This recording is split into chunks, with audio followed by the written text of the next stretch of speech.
everyone starts somewhere, right? There's a lot of guys, they see a guru on YouTube who's making millions drop shipping, or who's making millions on, social media marketing. And they're like, all right, I can do the same.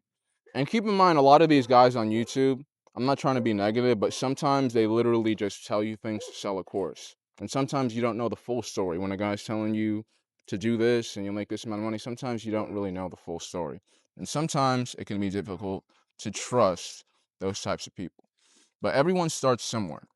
So if you're like dead broke and you have like a couple $100s in your bank account, it might not be the best idea to start a business with low overhead and you're in that state of desperation when you have no cash flow coming in. Because being in that state of desperation, you're going to be like, I need to do this in order to make money.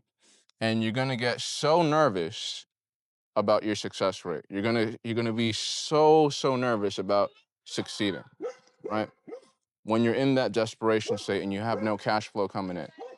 Sometimes you have to start somewhere and say, hey, I'm going to get a minimum wage job. I'm going to get a job that pays me just enough money where I got cash flow coming in. That way, I'm not thinking about money. That way, I have enough money to start a business.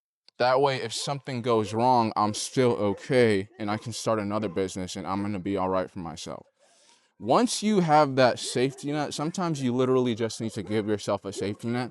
Now, suddenly, you're not worried. You're not worried if something goes wrong and your business ends up failing.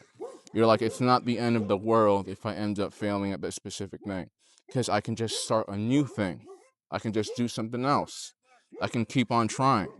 Sometimes you need to humble yourself and say, I need to start somewhere. I need to give myself a little safety net. I need to suck it up and take it like a man while working on improving myself. That way, I'll be all right for myself. You don't need to take massive amounts of risk, you know, trying to become a big man when you haven't reached step 1 or step 2. Sometimes it's best to humble yourself and say, "Hey, I'm just gonna suck it up, do a little bit of stuff that I don't have to do that's kind of embarrassing to make just enough money to give myself some breathing room in order to do something I really want to do."